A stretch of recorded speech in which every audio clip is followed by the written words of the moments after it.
வணக்கம் நண்பர்களே.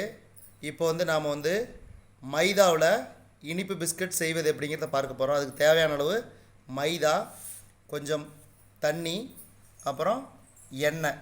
இதுதான். ஃபஸ்ட்டு என்ன பண்ணுறோம்னா மைதாவை சலிச்சு எடுத்துக்கிறோம். செய்முறை விளக்கத்தில் சர்க்கரை சொல்லலை. சர்க்கரை நம்ம ஆட் பண்ணும்போது பார்த்துக்குங்க. இப்போ மைதாவை சலிச்சுக்கிறோம்.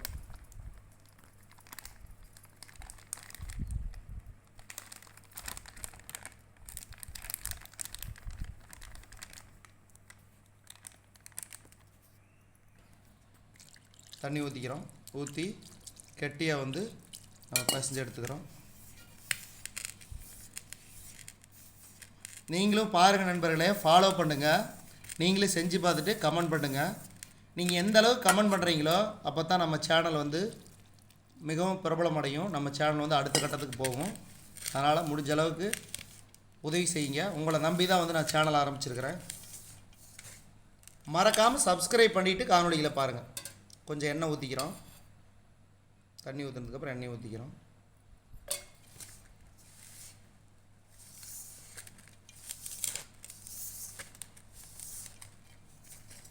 மறுபடியும் தண்ணி ஊற்றிக்கிறோம். நல்லா அப்படியே தண்ணி எண்ணெய் தண்ணின்ட்டு அப்படியே நம்ம கரெக்டாக கெட்டி வர பாதத்துக்கு நம்ம ரெடி பண்ணிக்கிறோம்.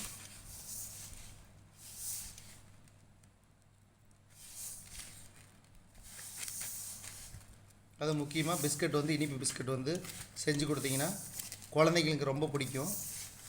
இப்போ நாங்கள் மைதாவில் செஞ்சு காட்டுறவங்களுக்கு, ஆனால் நீங்கள் கோதுமையில் கூட செஞ்சுக்கலாம். இதே விளக்கம்தான். மைதாவுக்கு பதிலாக நீங்கள் கோதுமையிலையும் செஞ்சுக்கலாம். கோதுமை ரொம்ப ஹெல்த்தியானது. மைதா நான் உங்களுக்கு செய்முறை விளக்கத்துக்காக செஞ்சு காட்டுறோம். அதுவும் இல்லாத எல்லாருமே இப்போ கடைகள்லாம் அதிகமாக மைதா பிஸ்கட் தான் கிடைக்கிது. கோதுமை யாரும் அதிகமாக பயன்படுத்துறது கிடையாது. அடுத்து எண்ணெய் ஊற்றிக்கலாம். மறுபடியும் எண்ணெய் தண்ணி மறுபடியும் அப்படியே கலந்து கெட்டி பார்த்துக்கு வர மாதிரி ரெடி பண்ணிக்கிறோம்.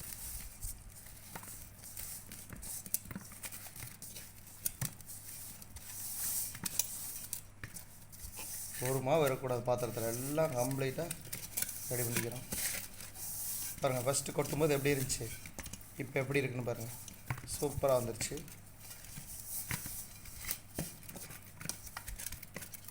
உங்களுக்கு ஏன் ரெடி பண்ணுறது காட்டுறேன்னா, நீங்கள் அப்படியே சும்மா மிக்ஸ் பண்ணி விட்டுருவீங்க. இந்த மாதிரி நம்ம பிரித்து விடும்போது நல்லா உங்களுக்கு பிஸ்கட் எடுத்து சின்ன சின்ன உருண்டையை எடுத்து இது பண்ணும்போது நல்லா சூப்பராக இருக்கும்.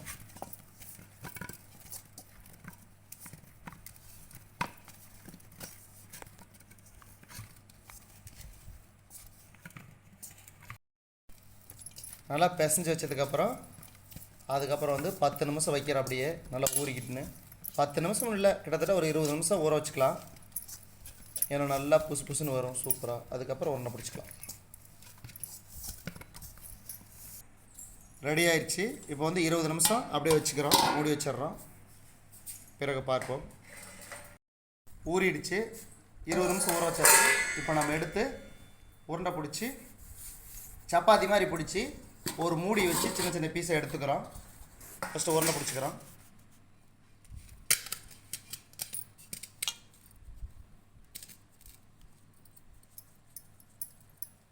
ஓகே,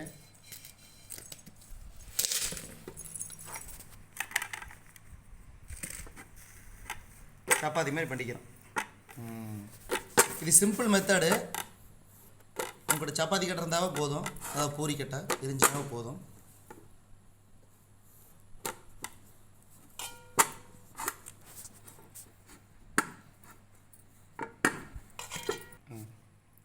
இப்போ சின்ன சின்ன அந்த மாதிரி ஒரு மூடி எடுத்துக்கிறோம். அப்படி ரவுண்ட் பண்ணிக்கிறோம், எடுத்துக்கலாம். பாருங்கள், உங்களுக்கு பிஸ்கட் செய்கிறது ரொம்ப ஈஸி, ஒன்றுமே கிடையாது. ரொம்ப அருமையான ஐடியா. நம்ம எடுக்கிற பாட்டில் மூடி வச்சு ரெடி பண்ணிக்கலாம். ஓகே, இப்போ வெளியில் இருக்கிற அந்த மாவெல்லாம் எடுத்துக்கிறோம்.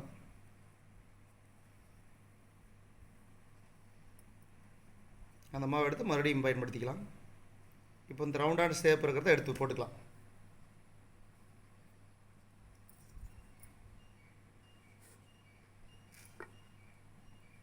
ரவுண்டான ஷேப் எடுத்து இதில் வச்சுக்கிறோம். Okay okay okay. இதே மாதிரியே எல்லாம் பூரா செஞ்சுக்கிறோம்.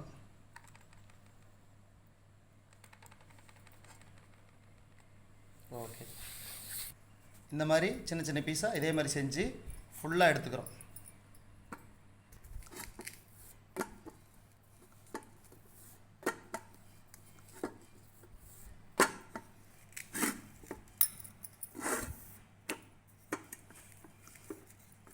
அதாவது இந்த மூடியை வச்சு இப்படி ரெடி பண்ணிக்கிறலாம் ஒன்று ஒன்றா.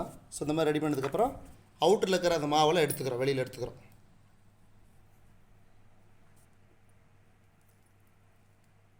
அப்படி வள்ளினா மறுபடியும் மூடி வச்சு ஒரு வாட்டி அதில் இது பண்ணிக்கலாம்.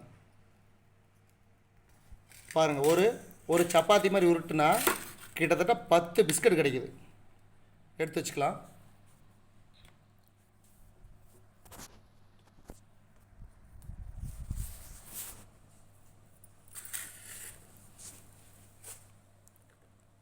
இப்போ இதுக்கப்புறம் இதை எண்ணெயில் போட்டு எடுக்க வேண்டியதுதான்.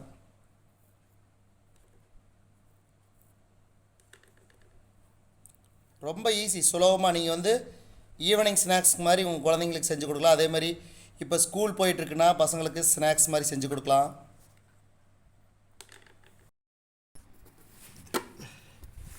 பாருங்கள், ஏற்கனவே இவ்வளோ ரெடி பண்ணி வைக்கிறோம்.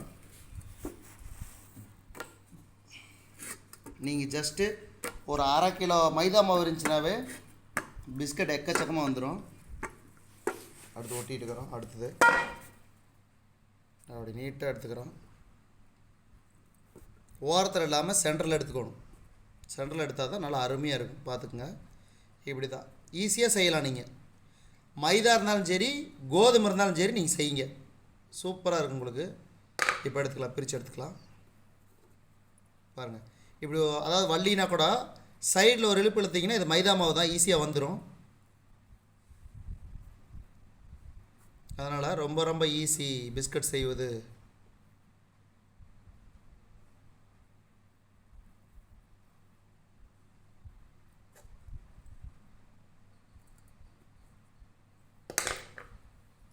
ஓகே, இப்போ எடுத்து இதில் போட்டுக்கிறோம்.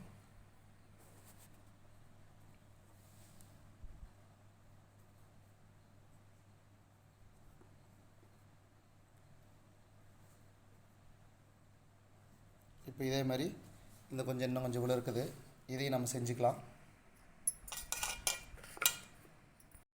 சப்பாத்தி மாதிரி செஞ்சு அந்த மூடி வச்சு எடுக்கலாம். அனதர் மெத்தட் வந்து இந்த மாதிரி சின்ன சின்ன உருண்டையை எடுத்துகிட்டு சின்ன டம்ளர் எடுத்துகிட்டு அடிப்பாகத்தை வச்சு ப்ரெஸ் பண்ணாவே சூப்பராக இதே மாதிரி வந்துடும். நீங்கள் அந்த மெத்தடும் யூஸ் பண்ணலாம், இந்த மெத்தடும் பயன்படுத்தலாம் ஈஸியாக. இது பிஸ்கட் செய்கிறதுக்கு ரொம்ப ஈஸியான மெத்தடு. அதை விட இது கொஞ்சம் ஈஸியாக இருக்குது. ஏன்னா அது வந்து உருட்ட வேணும், மறுபடியும் எடுக்க வேணும். பட் இது அப்படி இல்லை. இது சின்ன சின்ன உருண்டையாக வடித்தாவே டக்குன்னு வச்சு ப்ரெஸ் பண்ணால் எடுத்து எண்ணெயில் போட்டால் டக்குன்னு முறுக்கு ரெடி ஆகிரும். பாருங்கள், அதை விட இது சூப்பராக இருக்குது. ஆனால் அது கொஞ்சம் சின்னதாகுது, அவ்வளோதான் வித்தியாசம். நீங்கள் 2 மெத்தடும் யூஸ் பண்ணி பாருங்கள். இப்போ அடுத்தது நாம் பொரிக்கலாம். பாருங்கள், இந்தளவுக்கு ரெடி பண்ணியாச்சு. அதே மாதிரி இந்த பக்கம் இந்தளவுக்கு ரெடி பண்ணி. இது வந்து ஃபஸ்ட்டு மெத்தடில், இதில் வந்து 2 மெத்தடும் கலந்துருக்கும். ஸோ அதனால் உங்களுக்கு எந்த மெத்தட் ஆப்டபுளாக இருக்குதோ அந்த மெத்தட் பயன்படுத்தி, அதாவது நீங்கள் சப்பாத்தி மாதிரி உருட்டியும் ஒரு மூடி வச்சு எடுத்துக்கலாம், அல்லது இந்த மாதிரி சின்ன சின்ன உருண்டையாக பிடிச்சி டம்ளரோட அடிப்பாகத்தை வச்சு ப்ரெஸ் பண்ணியும் நீங்கள் செஞ்சுக்கலாம். இப்போ வந்து நம்ம பார்க்கலாம் பொரிக்கிறத. ஒரு பாத்திரத்தில் ஜீரா தண்ணி வச்சுக்கலாம், இன்னொரு இதில் வந்து எண்ணெய் ஊற்றி பொரிச்சுக்கலாம். இப்போ ஜீரா தண்ணி ரெடி ஆனோடனே இப்போ பிஸ்கட்டில் மேலே வந்து அப்படியே தூவி அப்படியே ஒரு பெரட்டி எடுத்தால் இனிப்பு பிஸ்கட் ரெடி ஆயிரும். இப்போ வந்து இதுக்கு வந்து எண்ணெய் வந்து ஊற்றிக்கிறோம், எண்ணெயும் காஞ்சிக்கும்.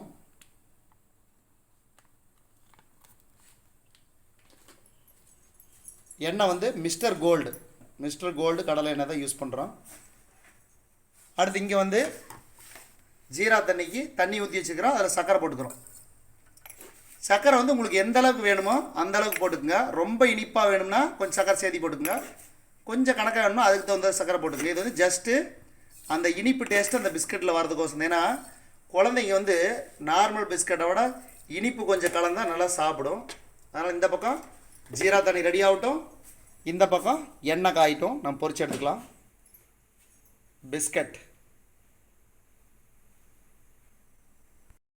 தண்ணி ரெடியாக ஜீரா தண்ணி ரெடி ஆயிடுச்சு. ஆஃப் பண்ணிக்கலாம். இதை ஆஃப் பண்ணிவிட்டு இப்போ வந்து நம்ம பிஸ்கட் போடலாம். எண்ணெயும் காஞ்சிருச்சு, போட்டு எடுத்துக்கலாம். போட்டு பொரிச்சு எடுத்தோம்னாவே சூப்பராக இருக்கும். பாருங்கள், நல்லா எண்ணெய் காஞ்சிக்கிடுச்சு, அருமையாக இருக்குது. ஈஸியான மெத்தடு பிஸ்கட் செய்யறதுக்கு. பார்க்குறதுக்கு இந்த பானிபூரி மாதிரி தான் இருக்கும், அந்த சைஸில் போட்டிருக்கிறோம்.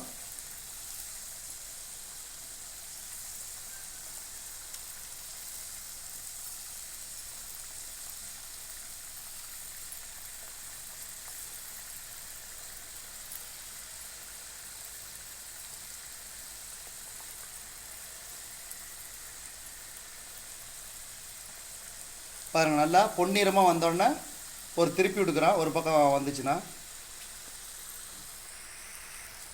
திருப்பி விட்டுக்கலாம்.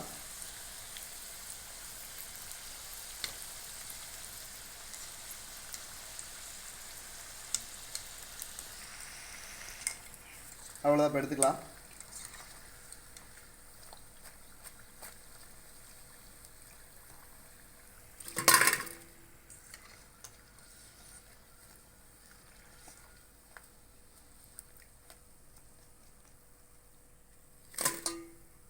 அடுத்த அரிசியில் போட்டுக்கலாம்.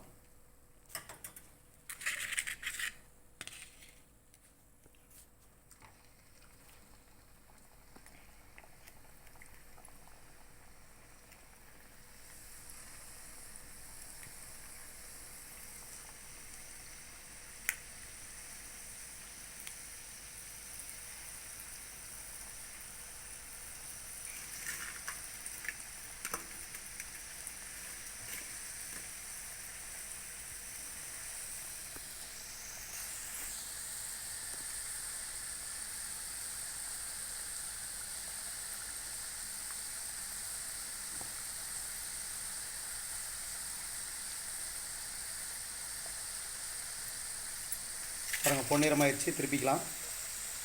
ஒரு பக்கம் இதாகிடுச்சு, இன்னொரு பக்கம் திருப்பினா எண்ணெய் இதுக்கு வந்து நல்லா காயணும். அதை மட்டும் நல்லா நோட் பண்ணிக்கங்க. எண்ணெய் நல்லா காயணும். நல்லா மொறுன்னு பார்க்குறதுக்கு பானிபூரி மாதிரி தான் இருக்கும். ஆனால் நம்ம என்ன பண்ணுறோம்னா, இதை பொரித்து எடுத்ததுக்கப்புறம் ஜீரா தண்ணி போட்டால் அப்படியே பயங்கர டேஸ்ட்டாக இருக்கும். ரெண்டாவது அரிசல் ரெடி ஆயிடுச்சு, எடுத்துக்கலாம்.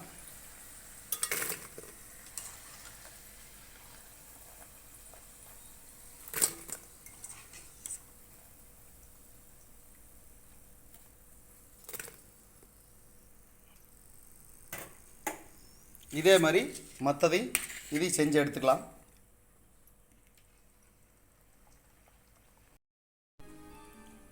இப்போ கடைசி அரிசல் போட்டுக்கலாம். பாருங்கள், ஏற்கனவே இந்த அளவுக்கு சுட்டாச்சு.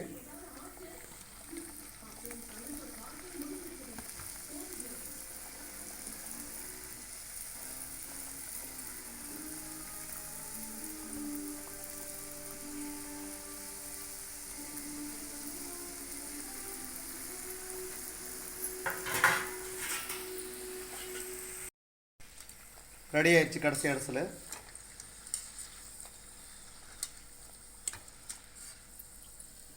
ஆஃப் பண்ணிக்கலாம். இப்போ இதை வந்து சக்கரை தண்ணி, அதாவது ஜீரா தண்ணி ஊற்றி ஒரு குழுக்குனா பிஸ்கட் ரெடி ஆயிரும். சக்கரை தண்ணியை ஊற்றிக்கிறோம்.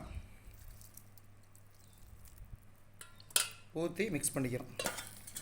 ஒரு குழுக்குங்க குளிக்கிறதே மாதிரி மறுபடியும் ஊற்றிக்கிறோம். நல்லா ஊற்றிக்கிறோம் சக்கரை தண்ணி. அப்போ தான் நல்லாயிருக்கு டேஸ்ட்டாக. குழந்தைங்க நல்லா விரும்பி சாப்பிடும்.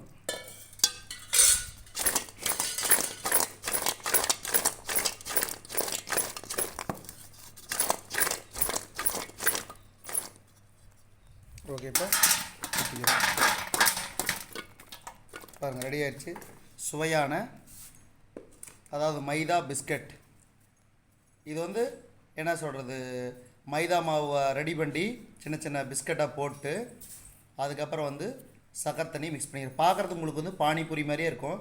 பட் டேஸ்ட் வந்து அடிச்சிக்கவே முடியாது. சூப்பரான டேஸ்ட்டு. இதே மாதிரி நீங்கள் செஞ்சு பார்த்துட்டு கீழே கமெண்ட் பாக்ஸில் கமெண்ட் பண்ணுங்கள். நன்றி, வணக்கம்.